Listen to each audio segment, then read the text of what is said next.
말씀 보겠습니다. 말씀은 시편 2편입니다.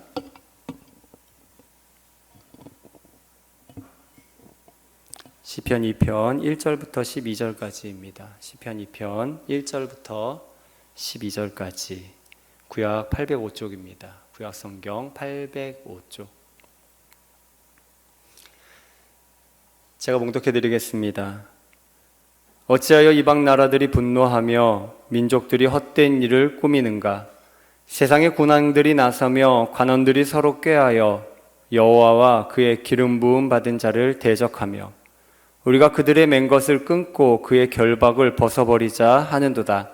하늘에 계신 이가 웃으시며 주께서 그들을 비웃으시리로다. 그때 분을 바라며 진노하사 그들을 놀라게 하여 이르시기를 내가 나의 왕을 내 거룩한 산 시온에 세웠다 하시리로다. 내가 여호와의 명령을 전하노라. 여호와께서 내게 이르시되 너는 내 아들이라. 오늘 내가 너를 낳았도다. 내게 구하라. 내가 이방 나라를 내 유업으로 주리니 내 소유가 땅끝까지 이르리로다. 네가 철장으로 그들을 깨뜨리며 질그릇같이 부수리라 하시도다. 그런즉 군왕들아 너희는 지혜를 얻으며 세상의 재판관들아 너희는 교훈을 받을지어다. 여호와를 경외함으로 섬기고 떨며 즐거워할지어다. 그의 아들에게 입맞추라. 그렇지 아니하면 진노하심으로 너희가 길에서 망하리니 그의 진노가 급하심이라. 여호와께 피하는 모든 사람은 다 복이 있도다. 아멘. 할렐루야. 거룩하고 복된 주일 주님께 예배하는 모든 분들 위해 하나님의 크신 은혜와 축복이 함께 하시기를 간절히 축원합니다. 네, 오늘 이 본문의 말씀은 가지고 왕국의 부르심이란 제목으로 우리 말씀 전하겠습니다. 이번 주 목요일에 몇 분의 목사님들을 좀 만날 일이 있었습니다. 그중 한 분은 목사님이신데 의대 교수님이세요. 역사를 전공하면서 이제 학위를 받으셨고, 그리고 이제 의과대학 교수님이 되신 그런 분이세요. 근데 이 목사님을 통해 이제 뭐 의사들 많이 만나시니까요. 어떤 의사분에 대한 이야기를 좀 전해 들었습니다. 그러니까 그 의사분은 여태껏 의사로 일하면서 그래도 1년에 한 5천만 원 정도씩 큰 금액이죠. 어려운 이들을 돕는데 이제 기부하면서 사회에 대한 어느 정도 이제 사명감을 가지고 그렇게 사셨다는 거예요. 근데 요즘 이제 뭐 의료 파업이니 뭐 이런 분쟁이 일어나면서 자신은 달라진 게 없는데, 자신은 그대로인데 어느 순간 자기가 죄인이 되어 있더라는 거죠. 죄인이. 그러니까 너무 속이 좀 상해서 올해는 기부를 하지 않았대요. 매년 그렇게 하셨었는데 올해는 너무 속상해서 기부를 하지 않았다는 거예요. 그랬더니 그 돈으로 5천만 원이나 되는 돈이니까요. 그 돈으로 자신을 위해 할 수 있는 게 참 많더라고, 그렇게 얘기를 그 의사분이 하셨다는 거예요. 그러면서 이제 그 목사님이죠, 의대 교수님이 이제 하는 말씀이, 사실 우리나라 의료 현실은 당연하게 어떤 의사들의 살과 뼈를 갈아넣는 희생 속에서 이루어져 왔다고 그렇게 얘기를 하시더라고요. 특히 이제 대학병원 같은 경우에는 뭐 사실 개원하면 더 많이 이제 돈을 벌 수 있어도 이 대학병원은 뭐 그렇지도 못하고요. 또 거기다가 뭐 바쁘잖아요. 워낙 중환 수술과 일정과 뭐 연구와 뭐 이런 것들, 그러니까 거의 뭐 죽게 고생하는 곳이 대학병원이라고 얘기를 하시더라고요. 그래서 전공의들도 마찬가지이고요. 뭐 대학병원에 계시면 뭐 약간의 명예가 있을지 모르겠지만 이제 이 교수님 보기에는 명예보다는 대부분 사명감을 가지고 그렇게 그 일을 감당해 왔더라는 거예요. 왔었는데 이런 안타까운 일들이 이제 막 벌어지면서 사회에 지탄받는 상황이 되었다는 거죠. 의사들이 다 죄인이 되어버린 그런 상황이 되었다는 거예요. 그러니 당연한 듯 희생을 강요하는 예전의 상황으로는 아마 돌아가기 어려울 거다. 이 교수님이 그렇게 얘기하시더라고요. 이제 과거로 다시 돌아가기는 쉽지 않을 거다. 이제 어려울 테니 최 목사 아프지 마로 이렇게 얘기하더라고요. 아프지 마로 이제 그런 얘기를 하시더라고요. 뭐 이거는 비단 이제 의료계에 대한 이야기만은 아닐 겁니다. 뭐 교회와 목회자에 대한 태도도 어느 순간 변해갔어요. 어느 순간 변해가면서 이제 뭐 심한 말들, 뭐 개독교 막 이런 얘기들도 이제 쓰여가면서 교회와 목사를 보는 시선이 뭔가 부정을 저지르고 잘못하고 있는 어떤 그런 뭐 보도들이 그렇게 많이 집중되어 가면서 그런 분위기가 되었죠. 세상이 온통 나쁜 것만을 좀 부각시키면서 사회의 어떤 전반적인 것들을 좀 깨뜨리고 서로 미워하게 만들고 분쟁하게 만드는 그런 분위기가 되고 있지는 않나, 이제 그런 좀 안타까움을 갖게 되었습니다.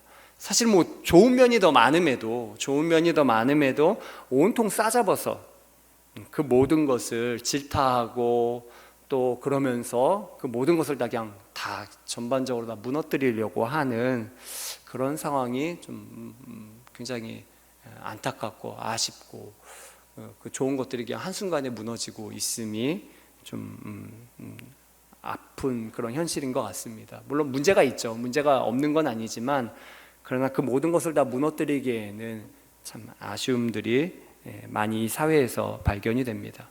아마 우리도 마찬가지예요. 단순히 뭐 종교계, 의료계를 떠나서 어느 순간인가 나는 동일한데 갑자기 다 세상이 온통 나를 둘러싸고 대적하고 있는 분위기들을 맞닥뜨리는 순간들이 있을 것입니다. 시편 2편은 세상이 온통 하나님과 그 기름 부음 받은 자를 대적하는 상황에 대해서 오늘 본문은 이야기하고 있습니다. 세상이 온통 적대하고 있는 그런 상황에 하나님은 우리에게 어떤 말씀을 하시는지 오늘 본문을 통해 그 말씀을 통해 배우고 좀 은혜를 좀 나누고자 합니다. 1절에서 3절 말씀인데요. 우리 좀 같이 한번 읽어볼까요? 시작. 어찌하여 이방 나라들이 분노하며 민족들이 헛된 일을 꾸미는가? 세상의 군왕들이 나서며 관원들이 서로 꾀하여 여호와와 그의 기름 부음 받은 자를 대적하며 우리가 그들의 맨 것을 끊고 그의 결박을 벗어버리자 하는도다. 네, 여호와 그의 기름 부은 자를 대적하고 세상 열왕들이, 그 권세자들이 헛된 일을 꾸미고 그 모든 것들을 다 깨뜨리고 무너뜨리려고 한다라고 오늘 시편 기자는 이야기하고 있어요. 이 시편 2편은 다윗의 시편입니다. 오늘 시편에는 표현되고 있지 않지만 사도행전의 그 4장의 기록에 보면 누가는 이 시편 2편이 이 다윗이 기록한 시편이라고 말씀하고 있어요. 시편 2편은 다윗이 유다 지파만이 아니라 온 이스라엘 왕, 즉 이스라엘 12지파죠. 그 12지파 온 이스라엘 왕으로 추대된 후에 예루살렘, 곧 가나안 여부스 주민들이 아직도 남아 살던 이 시온산 그 산성을 정복하고 지은 시편이 이 시편 2편입니다. 그러니까 이 예루살렘이 베냐민 지파도 이 예루살렘을 다 쫓아내지 못했어요. 여부스 사람들을 쫓아내지 못하면서 여전히 남아있던 그곳을 다윗이 이제 완전히 정복하게 된 거죠. 온 이스라엘 왕으로 추대되면서 이 여부스, 이 산성, 이 시온 산성을 정복하면서 다윗은 이곳을 다윗성이라고 명명하게 됩니다. 하지만 다윗이 온 이스라엘의 왕으로 이 시온성, 다윗성의 자리를 잡기까지는요 많은 어려움이 있었죠. 그래서 1절과 3절, 오늘 읽은 이 1절과 3절은 다윗이 그 왕으로 완전히 이 시온 산성에 정착하기까지의 그 대적들의 행태들에 대해서 이야기하고 있습니다. 여호와와 그의 기름 부음 받은 자를 대적하는 자들, 그래서 그 질서와 다스림을 깨뜨리고 거기에 이탈하려고 하는 세력들에 대해서 이야기하고 있죠. 그러니까 좀 더 다윗의 이야기를 좀 집중해 보자면 다윗은 언제 기름 부음 받았나요? 언제 왕으로 기름 부음 받았습니까? 누구에 의해 기름 부음 받았죠? 사무엘 선지자에 의해 기름 부음을 받았죠. 어린 목동일 때 기름 부음을 받았어요. 사무엘 선지자가 아버지 이새의 집에 오면서 그 이새의 아들들 쭉 한 명씩 한 명씩 만나죠. 그리고 결국 그 자리에 없었던 막내 다윗까지도, 목동이었던 다윗까지도 오게 만들면서 결국 그 다윗에게 기름 붓습니다. 무엇으로 기름 부은 건가요? 왕으로 기름 부은 거죠. 왕으로 기름 부음을 받게 됩니다. 하지만 오늘 본문의 상황처럼 이 다윗이 이스라엘 12지파의 진정한 왕이 되기까지는 바로 됐나요? 그렇지 않아요. 많은 세월들을 지나와야 됐죠. 그냥 기름 부음 받았다고 저절로 왕의 자리에 앉게 된 것이 아니에요. 수많은 대적들, 저항들, 그 고난의 세월들을 통과해 가야만 했습니다. 엄청난 고난을 뚫고 결국 왕의 권좌에 앉게 되죠. 왕의 자리에 앉는다는 것은 뭘까요? 권세가 있죠. 능력이 있죠. 다스리는 권세가 있는 거죠.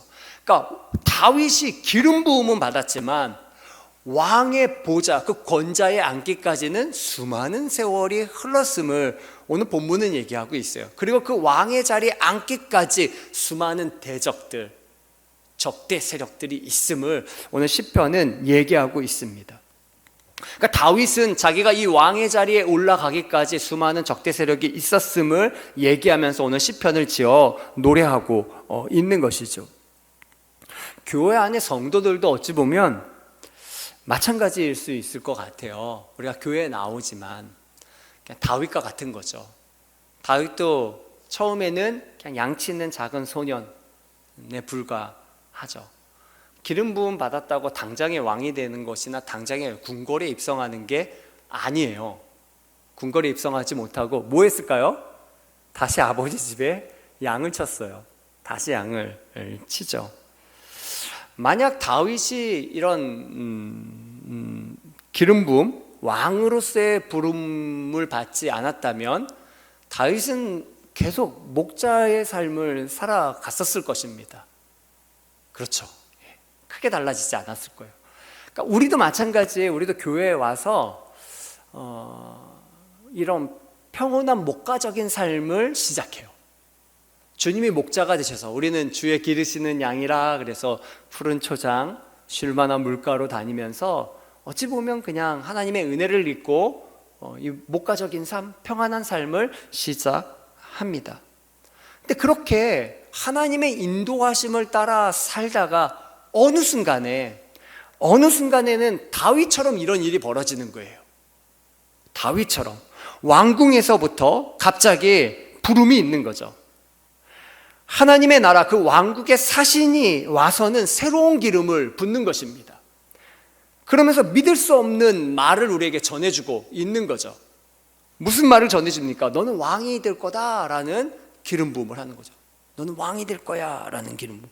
어찌 보면 위험한 이야기인데 그 이야기를 선포해주고 있는 것입니다. 우리도 마찬가지예요. 너는 하나님 나라, 그 왕국, 하나님 나라의 거룩한 신분으로 부름받았다라고 우리에게 기름 붓는 일이 우리에게 생겨납니다. 베드로전서 2장 9절에 사도 베드로는 이렇게 우리에게 말씀해주고 있어요. 우리 한번 같이 읽어볼까요? 시작. 그러나 너희는 택하신 족속이요 왕같은 제사장들이요 거룩한 나라요 그의 소유가 된 백성이니 이는 너희를 어두운 데서 불러내어 그의 기이한 빛에 들어가신 이의 아름다운 덕을 선포하게 하려 하심이라. 아멘. 하나님께서 너를 택했다 이렇게 얘기하시는 거죠. 내가 택했어. 너는 왕이야. 너는 제사장이야. 이 제사장이라고 하는 말은 하늘과 땅을 연결하는 자라는 거죠. 너 왕이야. 너 제사장이야. 너는 곧 한 개인에 불과한 것이 아니라 나라, 네이션, 국가야. 너라는 존재 자체가 한 나라와 같아. 하나님 나라야. 그리고 너는 내 소유, 내 백성, 내 보배야 라고 하나님께서 우리에게 기름 부으시면서 선포하고 하시는 거죠. 우리도 예수 그리스도 안에서 기름 부음 받으면서 이와 같은 선포가 우리에게 울려 퍼지는 줄 믿습니다. 놀라운 선언 아닌가요? 우리에게 이렇게 기름 부으며 놀라운 신분을 허락하시는 이유는 무엇인가요? 그건 다른 게 아니에요. 우리로 하여금 그냥 나 자신만 이러한 신분인 것을 알고 있으라는 이야기가 아니라 그것을 온 땅에 전하라는 거죠. 하나님께서 우리에게 행하신 그 귀한 일들에 대한 아름다운 덕을 온 땅에 선포하라고 이와 같은 은혜를 우리에게 허락하시는 것입니다. 그러니까 우리에게 기름을 부어 권위와 권세를 주시는 것은 주님이 행하신 크고 놀랍고 아름다운 일을 온 땅 가운데 드러내라는 일이에요. 우리 옆분들하고 한번 인사해 볼까요? 여러분들은 왕이십니다. 네, 하나님 나라의 위대한 분이세요. 네, 위대한 분이십니다. 네. 우리가 소년에 불과하다 할지라도, 작은 자에 불과하다 할지라도요, 하나님은 우리를 위대한 부르심을 부르세요. 국가에서 뭐 장관으로 부르고 막 이러잖아요. 부서에 발령 내고 하는 것처럼 하나님이 우리를 부르세요. 왕으로 부르시고 제사장으로 부르시고 하나님의 귀한 다스리는 영역으로 우리를 부르시는 것입니다.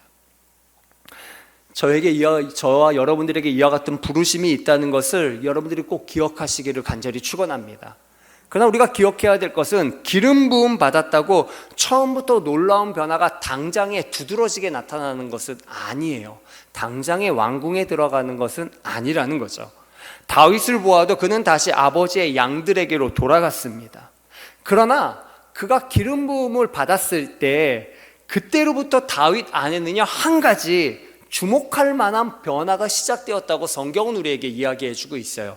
우리 구약 본문인데 사무엘상 16장 13절 말씀을 한번 보실까요? 사무엘상 16장 13절에 보면 이렇게 표현합니다. 제가 읽어드릴게요. 사무엘이 기름 뿔병을 가져다가 그의 형제 중에서 그에게 부었더니, 다윗을 처음 만나는 장면이죠. 그래서 기름을 부었더니 이날 이후로 다윗이 여호와의 영에게 크게 감동되니라. 기름 부었더니 그날부터 무슨 일이 벌어졌어요? 여호와의 영, 하나님의 영이 다윗에게 크게 임했다는 거예요. 크게. 아직 왕궁에 들어간 건 아니에요. 근데 기름 부음 받았더니, 왕으로 기름 부음 받았더니 달라졌는데 뭐가 달라졌냐면 하나님의 영이 그의 삶에 크게 임하게 되었다는 거죠. 여기에 포인트가 있어요. 세상은 다 우리를 적대하는 것 같지만 우리는 하나님의 부르심을 받는 사람들입니다. 왕으로 부르심을 받아요. 주의 왕국에서 기름 부어 우리를 부르십니다. 근데 그때 아직 왕궁에 들어가 있지 않다 할지라도, 아직 왕자에 우리가 앉아 있지 않다 할지라도 우리에게는 어떤 일이 벌어지냐면 하나님의 영이 우리 가운데 임해요. 아멘. 주의 영이 우리 가운데 임하십니다. 주님이 우리 가운데 거하세요. 주님이 우리와 함께 하십니다. 소년 다윗에 불과하다 할지라도, 작고 연약한 자에 불과하다 할지라도 주님이 우리와 함께 하시는 거죠. 그러면서 우리로 하여금 그 왕의 보좌에 앉는 길까지 우리를 이끌어 가시고 동행하시고 그 고난과 역경을 이기게 하시는 줄 믿습니다. 그곳으로 향하는 길이 하나님의 영에 크게 감동되면서 시작되는 것입니다. 댈러스 신학교에 신약학, 구약 신약이 있잖아요. 그 신약학 교수님인 데니얼 월리스 박사님이라고 계세요. 이분이 이제 신약 전공을 하시니까 성경을 잘 아시죠, 그렇죠? 그거를 학위를 받으신 분이니까 성경을 잘 연구하고 해석하고 아시는 분이세요. 하지만 이분이 이제 나중에 뭐라고 고백하냐면, 자기가 그렇게 성경은 전공하고 연구하고 거기에 대해 박사이지만 성령님의, 하나님의 인도하심에 대해서는 사실 잘 알지 못했다고 나중에 고백하시더라고요. 왜 그러냐면 이분이 이제 다니던 이제 교회 그 전통에서는 기적, 이적 또는 어떤 영적인 은사 이런 것들은 사도들 시대에 이미 이제 거기서 끝났다라고 하는 그런 전통 하에서 이분이 계속 자라왔고 공부를 해오셨어요.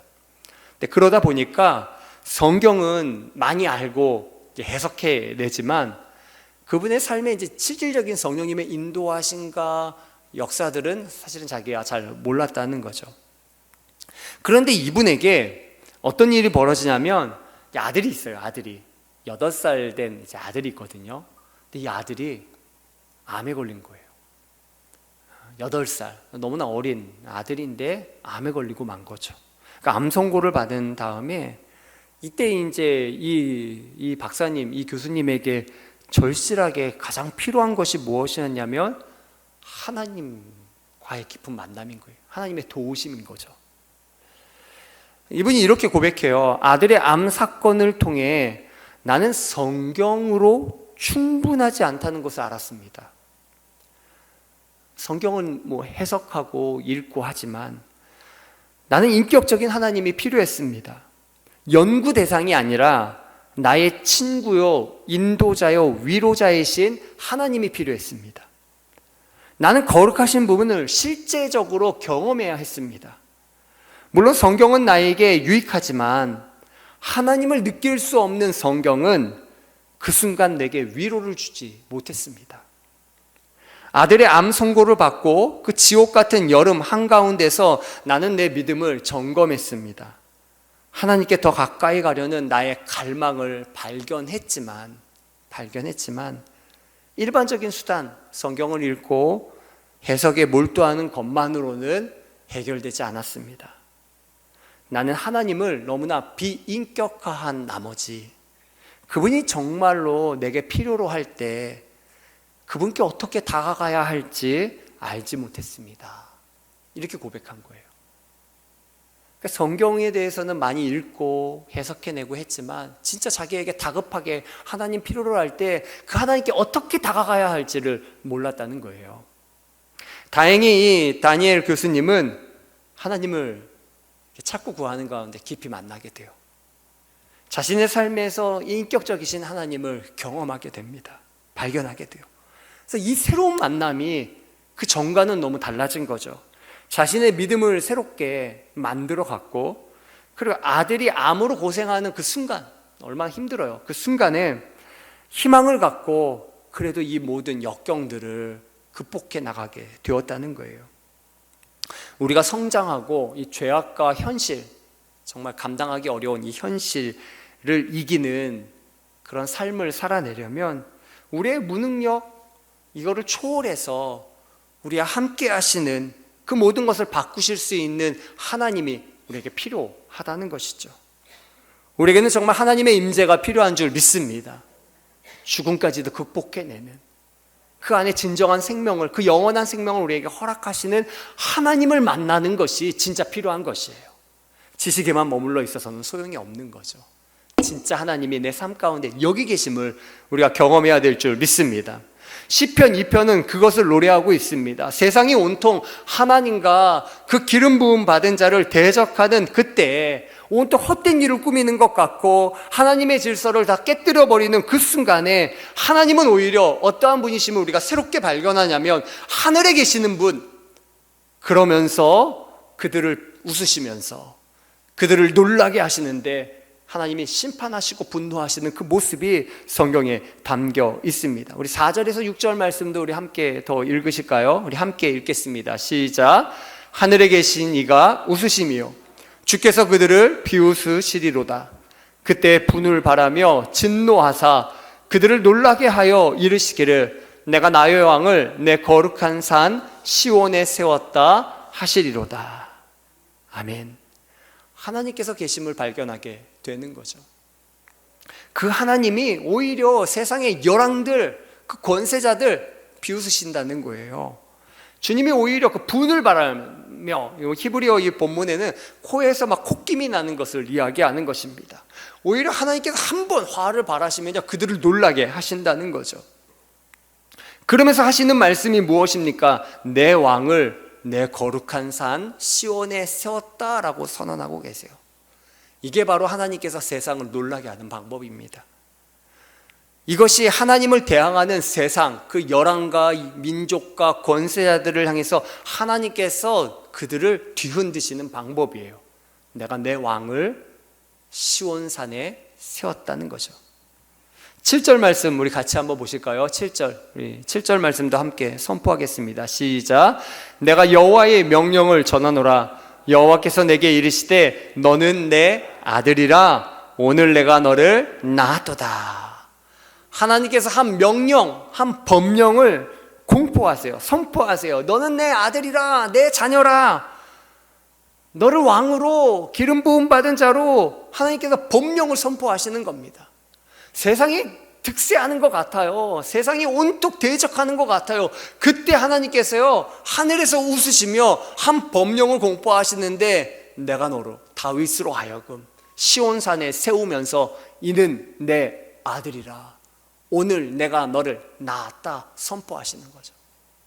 하나님 기름 부으셨지만 어느 순간에는요, 온 세상 가운데 드러나게 하시는 때가 있다는 거예요. 시온산을 정복하게 하시면서 온 세상으로 하여금 다윗에게 주목하게, 그 다스림 안에 굴복하게 만드는 그때가 있다고 오늘 하나님은 얘기하시는 것입니다. 저와 여러분들이 이 땅에 어떻게 보면 작은 자에 불과할지 모르겠어요. 그러나 주의 영에 충만하여 우리가 살아가다 보면 하나님께서 어느 순간 우리로 하여금 하나님의 다스림 가운데 둘 때가 있는 줄 믿습니다. 하나님의 자녀로, 왕으로, 기름 부음 받은 자로 하나님의 보좌에 앉게 하시는 때가 있는 거예요. 오늘 이 본문에 대해서 사도행전 13장에 바울은 이렇게 설교하고 있어요. 시편 2편이 여기에 인용되고 있거든요. 사도행전 13장 30절에서 34절을 보면 제가 읽어드릴게요. 바울의 설교예요. 바울이 이제 설교하는 내용이거든요. 하나님이 죽은 자 가운데서 그를 살리신지라. 누구를 살렸다는 얘기입니까? 예수님을 다시 살리셨다는 얘기죠. 십자가에 죽이신 그 예수님이 다시 살아났다는 얘기를 하고 있어요. 그래서 갈릴리로부터 예루살렘에 함께 올라간 사람들에게 여러 날 보이셨으니, 부활하신 주님은 그 예루살렘에 온 많은 사람들에게 자신을 보이셨죠. 40일간 머무셨으니까 보이시고 하늘로 승천하셨죠. 그러면서 부활하신 주님을 만난 그들에게 이제 백성 앞에서 그의 증인이 되게 하셨어요. 그죠? 그의 증인이 되게 하셨어요. 뿐만 아니라 이 우리도는 바울을 포함한 지금 바울이 설교하고 있는 그 유대인들, 그 백성들에 대해서 하는 이야기죠. 우리도 조상들에게 주신 약속을 너희에게 전파하노니, 즉 조상들에게 주신 약속이라뇨, 하나님께서 주신 약속, 다윗에게 하신 약속을 이야기하는 것입니다. 그 약속을 너희에게 전하는데, 곧 하나님이 예수를 일으키사 우리 자녀들에게 이 약속을 이루게 하셨다 함이라. 즉 하나님이 조상들에게 하신 이 약속이 예수님이 죽은 자 가운데서 다시 살아나심으로 그 약속이 성취되게 하셨다라는 이야기를 지금 바울이 설교하고 있어요. 약속으로 끝나는 것이 아니라 그 약속이 진정 주님이 다시 죽고 사심으로, 부활하심으로 우리에게 지금 현실이 되었다고, 성취되었다고 설교하고 있습니다. 그러면서 얘기하는 게 오늘 시편 2편에 대한 얘기를 바울이 인용하고 있어요. 시편 2째 편에 기록한 바와 같이 너는 내 아들이라. 오늘 지금 너를 낳았다 하고, 또 하나님께서 죽은 자 가운데서 그를 일으키사 다시 썩음을 당하지 않게 하실 것을 가르쳐 이르시되 내가 다윗의 거룩하고 미쁜 은사를 너희에게 주리라 하셨으며, 하나님께서 예수 그리스도의 죽고 사심, 그 부활의 능력으로 말미암아 그 약속이 오늘 주님이 십자가에 죽으시고 다시 사심으로 그 약속이 우리에게 성취되게 하셨다는 거예요. 이제는 우리도 썩음을 당치 않도록 다윗에게 허락한 그 약속이 영원한 언약이 되도록 우리에게 만드셨다는 거죠. 우리에게 썩음을 당하지 않게 하시는 다윗의 은사를 주시겠다고 말씀하시는 겁니다. 즉 우리도 주님의 부활의 증인이 되어서 어디로 가든지 승리하는 다윗처럼, 다윗의 등불을 끄지 않으시겠다고 말씀하신 것처럼 우리로 하여금 날마다 승리케 하시는 줄 믿습니다. 여러분들 이 은혜를 붙드셔야 돼요. 그리고 나서 시편 2편의 8절과 9절 말씀, 오늘 내가 낳았다 하신 선언 이후에 하시는 이 축복과 약속을 여러분들이 기억하셔야 돼요. 오늘 8절과 9절 말씀, 오늘 본문에서 가장 중요한 말씀이 될 수 있어요. 우리 같이 읽겠습니다. 시작. 내게 구하라. 내가 이방 나라를 내 유업으로 주리니 내 소유가 땅끝까지 이르리로다. 내가 철장으로 그들을 깨뜨리며 질그릇같이 부수리라 하시도다. 아멘. 하나님은 우리가 그냥 푸른 초장에만 머물기를 원치 않으세요. 울타리 안에만 머물기를 원치 않으세요. 하나님은 우리에게 구하라 말씀하세요. 구하라. 이제 구하라는 거죠. 기도하라는 거예요. 간구하라는 거예요. 그러면 저 땅끝까지 다 네 소유가 되게 만드시겠다는 거죠. 그리고 네가 땅끝까지 너 철장을 가지고 그냥 질그릇, 여러분 그냥 그릇 쇠몽둥이로 치면 어떻게 될까요? 끄떡도 없을까요? 쉽게 부서질 거예요. 깨지고 부서지겠죠. 너에게 그런 권세와 권한을 줄 테니까 질그릇 깨뜨리는 것처럼 네 하나님 주신 그 유업을 땅끝까지 다 이루라고 그렇게 축복하며 선언하고 계시는 것입니다. 하나님은 우리를 부르시는 줄 믿습니다. 다윗처럼 기름을 부으셨고요. 아직은 작은 존재일 수밖에 없어요. 그러나 우리로 하여금 결국 어디에까지 이르게 하십니까? 하나님의 왕궁에 이르게 하세요. 하나님의 나라에 이르게 하세요. 그 보좌에 앉게 하세요. 그런 말미암아 오늘 다윗처럼 온 이스라엘의 왕이 되어서 그 나라를 다스리는 권세와 능력을 얻게 하시는 줄 믿습니다. 하나님의 영이 임하며 어느 순간 왕의 부르심이 있다는 거예요. 오라 하면 이제 하나님이 높이셔서 이 땅을 다스리게 하시는 때가 있다는 것이죠. 이 때가 언제입니까? 예수 그리스도로 말미암아 우리에게는 지금이 바로 그때인 줄 믿습니다. 주님 안에서 오늘 내가 너를 낳았다. 주의 생명이 오늘 우리 가운데 임하여 있는 줄 믿습니다. 주의 성령께서 우리와 함께 하시면요, 우리는 이 땅을 정복하는 자가 되는 줄 믿습니다. 그러기 위해 우리가 먼저 해야 될 일이 있어요. 먼저 하나님의 영에 충만한 자가 되어야 될 줄 믿습니다. 다윗처럼 우리가 왕궁으로 가는 길은 멀고 험난할지 모르겠어요. 기름 부음 받았다고 당장에 왕자에 앉는 것은 아닙니다. 얼마 동안 조용한 양무리에 머물 수도 있을 거예요. 하지만 그곳에서 우리는 하나님의 영의 이끌림을 받으며 준비하는 거죠. 어린 소년에 불과한 것이 아니라 왕자에 앉을 수 있을 만큼 장성한 자로 자라가야 되는 것입니다. 평범한 목동에 거할지 모르겠지만 하나님의 영에 충만한 다윗은요, 평범한 목동에 불과하지 않았어요. 어떤 일이 벌어지나요? 다윗의 고백에 보면 사나운 일이나 곰이 양을 물어가는 일이 있어요. 그때 다윗이 어떠하나요? 하나님의 영에 감동되어 있으니까, 하나님의 마음이 부어져 있으니까 그 생명 하나도 잃어버리기를 원치 않는 거죠. 하나님의 마음이 그의 마음 가운데 불같이 타오르고 있으니까 그 영혼을 잃어버리지 않는 거예요. 그러니 뒤쫓아가서 곰의 입 아니라 할지라도, 사나운 일의 입 아니라 할지라도 그 양의 생명을 찾아오는 겁니다. 건져오는 거예요. 그런 일들이 하나님의 영과 함께 그런 일들이 일어나기 때문에 결국 골리앗을 만날 때에도 다윗이 어떠하나요? 담대하게 달려나갈 수가 있었던 거죠. 그런 수많은 전쟁과 역경과 고난, 그 모든 것을 다 통과해 나가면서 다윗은 온 이스라엘의 왕으로서 그 권한과 권세의 자리에 앉게 되는 것입니다. 저는 저와 여러분들이 이와 같은 왕의 자리로 하나님의 영과 더불어 나아갈 수 있는 저와 여러분들 되기를 간절히 축원합니다. 모세가 이스라엘 백성들을 이끌고 왔잖아요. 그러나 정작 하나님의 약속을 정복해 간 사람은 누구인가요? 여호수아이죠. 그렇죠? 여호수아예요. 모세가 이끌어와서 광야 40년 동안에 훈련하고 연단받았어요. 하나님의 영과 더불어, 주님이 함께 계시는 그 성막과 더불어 그 진중에 거하면서 40년을 그 만나와 하나님이 이끄신 가운데 온전히 하나님의 영에 충만한 40년의 훈련의 세월이 있었어요. 그 다음에 어떤 일이 일어나나요? 여호수아를 세워서 이제는 하나님의 약속의 땅을 정복하게 만드시죠. 정복하게. 저는 여러분들이 이렇게 정복하는 자가 되셨으면 좋겠어요.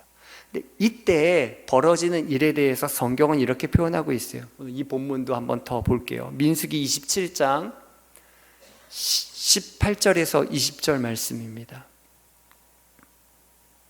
우리 같이 한번 읽어볼까요? 시작. 여호와께서 모세에게 이르시되 눈의 아들 여호수아는 그 안에 영이 머무는 자니, 하나님의 영이 머무는 자라는 거죠. 너는 데려다가 그에게 안수하고 그를 제사장 엘르아살과 온 회중 앞에 세우고. 보세요, 여호수아는 하나님의 영이 머무는 자다 이렇게 얘기하고 있죠.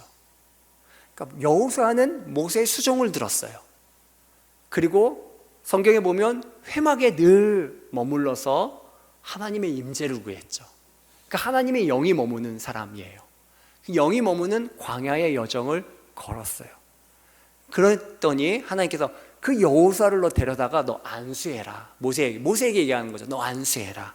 근데 어떻게 안수하라고 얘기하냐면 제사장 엘르아살과 온 회중, 온 이스라엘 백성들 앞에 세워서 안수하라는 거죠. 무슨 얘기를 하나요? 권세와 권한을 여호수아에게 위임하라는 거죠. 위임하라는 거죠. 예수 그리스도의 권세와 권한을 여러분들에게 위임하는 때가 있습니다. 위임하는 때. 주님의 이름을 여러분들에게 두시는 때가 있어요. 전 여러분들에게 그와 같은 때가 시작되기를 간절히 축원합니다. 그렇게 되면 온 회중을 그에게 복종하게 하라 이렇게 얘기하고 있죠. 온 회중 앞에 세우고 그들의 목전에서 그에게 위탁하여 네 종기를 그에게 돌려 이스라엘 자손의 온 회중을 그에게 복종하게 하라. 하나님은 여러분들을 연약한 존재로 두기를 원치 않으세요. 기름을 부으십니다. 내가 오늘 너를 낳았어. 너는 내 자녀야. 너는 왕의 자녀야. 너는 존귀한 자야. 그러면서 다스리고 그리고 이 땅을 통치할 그런 존귀와 권세를 여러분들에게 기름 부어 주시는 줄 믿습니다. 여러분들이 이런 주님의 영에 충만한 사람들이 되셨으면 좋겠고요. 그래서 하나님께서 뜻하신 그때에 하나님의 다스림을 이 땅 가운데 나타낼 수 있는 그런 복된 성도님들이 되시기를 간절히 축원합니다. 우리 신자유교회 모든 분들은요 그렇게 당당하게 이 땅을 좀 정복해 가는 사람들이 되셨으면 좋겠어요. 제가 요즘 기도하면 자꾸 드는 마음이 뭐냐면요, 교회 안에만 뭉치려들어서는 안 될 텐데 그런 마음이에요. 성경 안에만 머물지 마십시오. 그냥 기도의 자리에만 머물지 마십시오. 여러분 삶의 자리에서요 주님의 영광이 드러나기를 여러분들이 이렇게 원하셔야 돼요. 내가 아니라 주님이 일하시는 거죠. 하나님의 영이 이끄시는 대로 여러분의 말과 행실이 작은 보폭일 수도 있어요. 그냥 그 한 걸음 한 걸음 내다가다 보면 하나님의 역사가 이루어지게 되는 겁니다.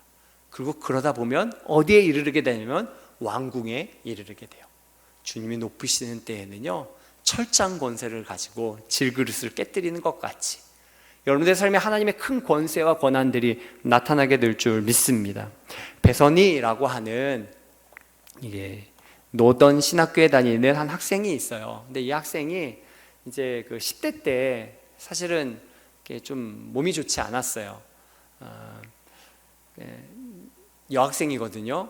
날씬해지고 싶은 그런 생각에 그 생각에 몰두하게 되는 거예요. 잘 먹지도 않게 되고요. 그리고 자꾸 마른 몸에 이제 집착하게 되는 거죠. 이게 집착이에요. 거기에 완전히 생각에 매이게 됐어요. 그러면서도 이 배선이라고 하는 이 여학생은 그래도 신앙생활 했거든요. 뭐 교회는 크지 않아요. 한 20명도 채 모이지 않는 작은 교회였지만 그 안에서 신앙생활 하면서 하나님의 도움을 구하면서 기도하고 이제 성경을 읽기 시작했어요. 하나님 좀 도와달라는 거죠. 그러니까 이 생각에 자꾸 매이니까 이걸 자기의 힘으로는 어떻게 극복할 수 없어서 기도하고 성경을 읽기 시작했던 거죠. 그러던 어느 날 이제 샤워를 마치고 이제 거울 앞에 이렇게 딱 섰는데요, 자기 모습이 아닌 거예요. 자기 모습이 아니라 그 거울에 비친 그 모습에 어떤 해골이 자신을 이렇게 노려보고 있는 모습을 보게 된 거죠. 하나님이 아마 그렇게 보게 하신 거죠. 그래서 막 정신이 번뜩 드는 거예요. 너무 무섭기도 하고 그러면서 안 되겠다, 내가 더 기도해야겠다. 그리고 치료도 받아야 되고 적극적으로 좀 치료도 받아야 되고 내가 또 먹어야겠다, 이제 그런 마음이 들게 되었다는 거예요. 그래서 이제 기도하고 이제 상담도 받고 도움도 받고 이제 먹으려고 애쓰면서 이것을 이제 치료해 가기 시작했어요. 근데 병이 워낙 깊어서 이게 좀처럼 잘 이루어지진 않지만 그래도 하나님께서 이 기회를 통해서 새롭게 도전하고 계속 이 싸움을 싸움을 시작하게 나가게 된 거죠. 그러니까 계속 싸워가는데 이제 부모님이 더 이제 조언해 주기를 너 그냥 기도하지 말고 성령의 도우심과 능력, 특히 이제 불이 임하도록 너 좀 간절히 기도해라. 이제 그렇게 얘기해서 정말 뜨겁게 간절히 기도하게 됐어요. 근데 그렇게 씨름한 끝에 한 4년이라는 세월이 좀 걸렸거든요. 4년을 기도했더니 기도하고 그때 이제 고등학교를 졸업했어요. 고등학교를 졸업하고 그 여름에 이제 친구의 교회에서 있는 이제 집회에 참여했거든요. 그 집회에 참여했는데 이제 강단에서 이제 하나님께 헌신하고자 하는 사람은 나오라고 그 부름을 받을 때 이 배선이라고 하는 자매도 나간 거예요. 나가서는 거기서 이제 기도를 받게 됐는데요. 그 순간에 어디선가 아주 거센 바람이 자기에게 불어오더라는 거예요. 몸을 지탱하지 못할 정도로 뒤로 넘어질 정도로 거센 바람이 불어왔고, 그리고 나서는 강물이 자신을 관통하는 것처럼 이렇게 관통을 하더니 눈에서 눈물이 그렇게 쏟아져 나오더라는 거예요. 뭐 상처와 아픔과 뭐 그렇게 연약함들과 이게 다 쏠면서 막 이렇게 통곡하게 된 거죠. 눈물을 펑펑 흘리면서 그렇게 울게 되었는데, 그 순간에 옆에서 한 자매가 이렇게 기도하고 있었는데 그 자매가 성경 말씀을 인용하면서 기도를 하더라는 거예요. 근데 그 성경 말씀이 뭐였냐면 시편 30편 5절 말씀인데, 저녁에는 울음이 깃들일지라도 아침에는 기쁨이 오리로다, 이렇게 말씀을 이렇게 인용하고 있는 그 순간에 그 말씀을 들을 때 그렇게 펑펑 울던 자신의 눈물, 그게 그치게 되면서요, 그 안에서 그 샘솟는 기쁨, 기쁨이 막 넘쳐나더라는 거예요. 하나님의 임재와 사랑과 평화가 자신을 이렇게 덮으면서 기쁨의 막 웃음이 막 그 전까지 막 눈물 펑펑 쏟으면서 울고 있었는데 막 웃음이 막 터져 나오더라는 거죠. 결국 4년 동안의 그 고된 씨름, 얼마나 힘들었겠어요. 그 씨름의 결실을 이때 맺게 되었다고 그렇게 고백합니다. 사랑하는 우리 신자의 교회 여러분, 하나님께서 여러분들에게 하나님의 자녀로 기름 부으신 줄 믿습니다. 그리고 그분이 우리와 함께 하세요. 그러니까 그 영에 우리가 충만하여 하나님의 보좌로까지 나아가는 저와 여러분들 되기를 간절히 축원합니다. 하나님 우리를 연약한 존재로 그냥 목가적인 삶에 그냥 약무리에 머물러 있기를 원치 않으세요. 주님은 우리로 하여금 온 땅을 다스리는 존재로, 이제 정말 하나님의 유업, 기업을 이을 상속자로 여러분들을 삼으시는 줄 믿습니다. 그러니 거기까지 전진해 갈 수 있는 저와 여러분들 되기를 간절히 축원합니다. 오늘 자신의 삶을 한번 점검해 보십시오. 우리는 어느샌가 이 꿈과 소망과 비전을 잃어가고 있지는 않습니까? 세상이 온통 우리를 둘러싸고 적대하다 보니까 거기에 지쳐 상하고 있지는 않습니까? 다윗도 두려울 때가 있었죠. 다윗도 힘들 때가 있었습니다. 죽음의 위협에 놓일 때가 있었습니다. 그러나 하나님께서 그와 함께 하심으로 결국 이 다윗은 이 시온산, 이 다윗성을 정복하고 온 땅에 하나님의 영광을 드러내는 자가 되었습니다. 오늘 이 시간 우리 들은 말씀 기억하시면서 우리 함께 우리 같이 통성으로 좀 기도하겠습니다. 우리 주님의 이름 3번 부르짖고 기도할 텐데, 하나님 나와 함께하여 주옵소서. 주님 내 능력이 되어 주옵소서. 주님이 나를 오늘 낳으셨습니다. 예수 그리스도 안에서 우리를 낳으셨습니다. 우리는 그 부활의 능력 아래 이제는 왕의 보좌로, 주님이 우리에게 주시고자 하시는 그 왕자로 우리를 부르시는 줄 믿습니다. 주저앉지 말고 이제는 그곳을 향해 나아가게 해달라고 우리 이 시간 우리 간절히 주의 은혜를 사모하며 간구하겠습니다.